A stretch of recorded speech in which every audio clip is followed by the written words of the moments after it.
Assalamualaikum warahmatullahi wabarakatuh. Kita kembali ke video kedua mengenai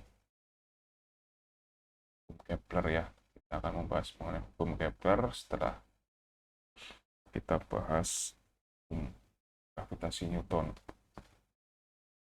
Jadi di sini untuk hukum Kepler itu selalu berhubungan dengan gerak planet, gerak revolusi planet, lintasan planet dan sebagainya nanti. Yang pertama mengenai hukum pertama Kepler.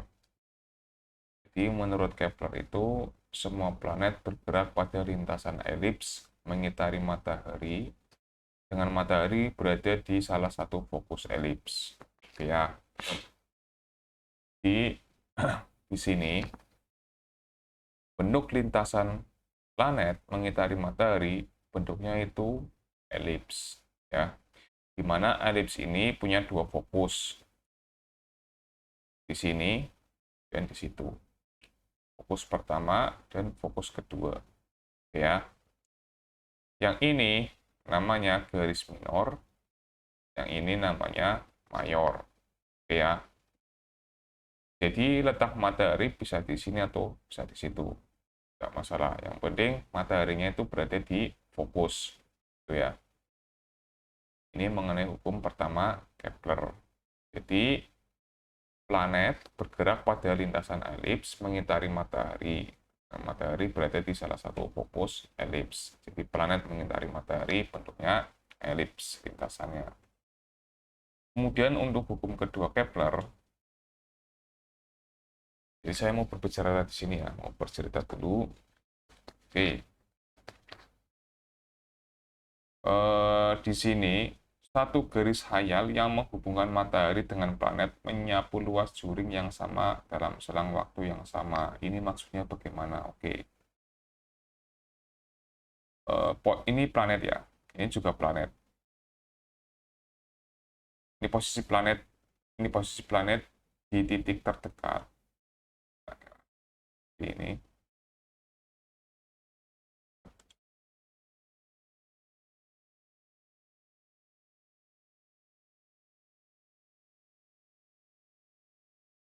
posisi planet di posisi terdekat. Ini posisi planet di posisi terjauh. Oke. Jadi ketika planet di sini di posisi terjauh namanya aphelion, itu gerakan planet itu yang paling lambat ya. Jadi ketika di sini paling lambat, nah, kemudian sampai berputar di sini mengelilingi itu semakin cepat, semakin cepat, semakin cepat, semakin cepat, dan di sini itu semakin cepat. Jadi di sini posisi planet pergerakannya paling lambat, di perihelion di titik terdekat matahari gerakan planet semakin cepat ya.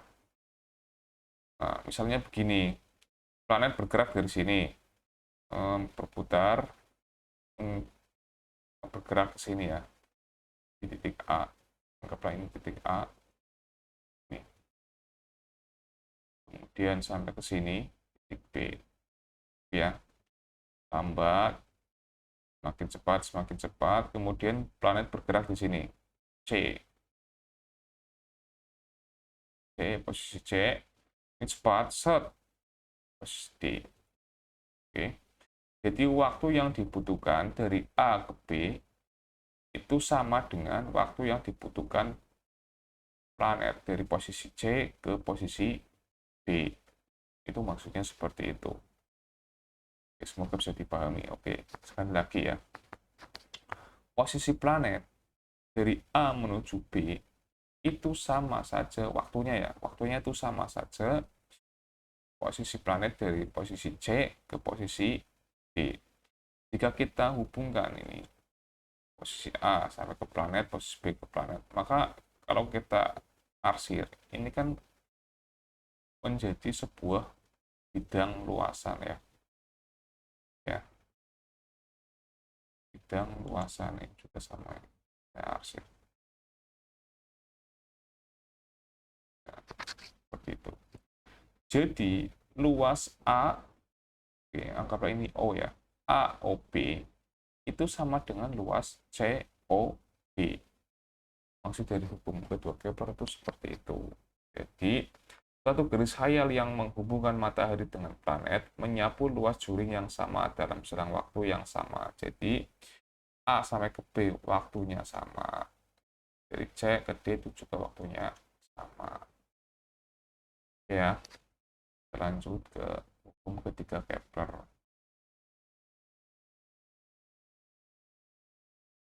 Nah, di sini hukum ketiga Kepler menyatakan bahwa perbandingan kuadrat periode terhadap pangkat 3 dari setengah sumbu panjang elips adalah sama untuk semua planet.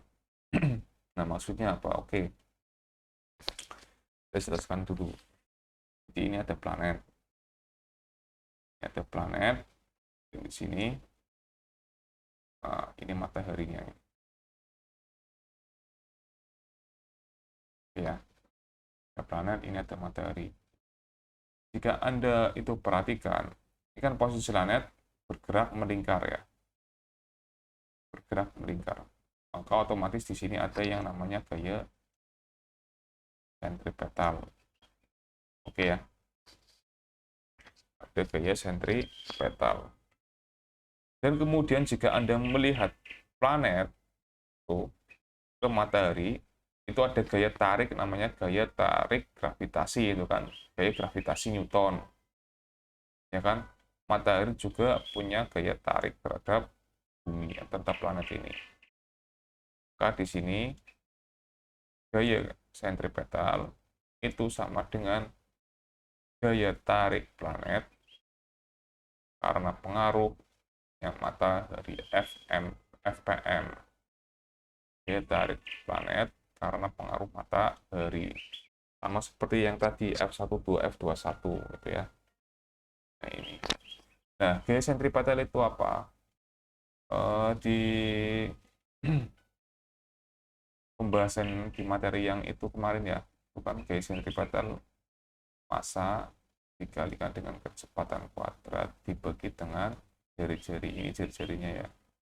Nah, ini R-nya. Itu sama dengan G massa matahari mm dikalikan dengan massa planet ya, mp per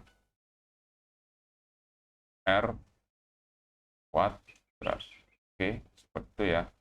Anggaplah mm ini ya, massa matahari ini m besar ya, massa planet pakai m kecil. Oke, nah sekarang yang sama kita coret saja. Ini m kecil, kita coret dengan m kecil, ya kan? Ini ada r kuadrat, r-nya coret, ya, dicoret, tinggal r doang, ya. Maka di sini yang tersisa adalah v kuadrat sama dengan g m per r, oke? Oke.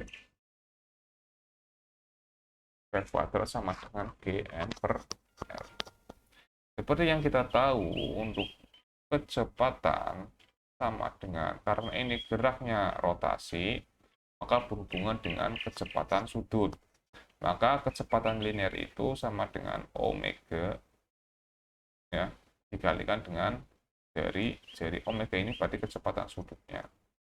Sedangkan untuk kecepatan sudut itu sama dengan 2 dikalikan dengan B dikalikan dengan frekuensi dikalikan dengan R, oke ya. Sama. Atau jika omega itu bukan 2BF, maka frekuensi ini kita ganti menjadi periode. Maka 2B per T, nah ini dikalikan dengan R. Karena di sininya kuadrat, otomatis untuk V kuadrat sama dengan 2B per T, nah, dikalikan R, bentuknya kuadrat. Berapa ini? 2 kuadrat, berarti nilainya adalah 4. V dikuadratkan jadi V kuadrat. R-nya dikuadratkan jadi R kuadrat. Per T-nya dikuadratkan jadi T kuadrat. T ini periode ya. Kalau F ini kan frekuensi, sedangkan untuk frekuensi itu sama dengan 1 per periode. Nah, seperti itu. Nah, sini V kuadratnya kita ganti dengan nilai ini. Oke. Jadi di sini tinggal 4V kuadrat R kuadrat per T kuadrat sama dengan G M per R. Nah, seperti ini.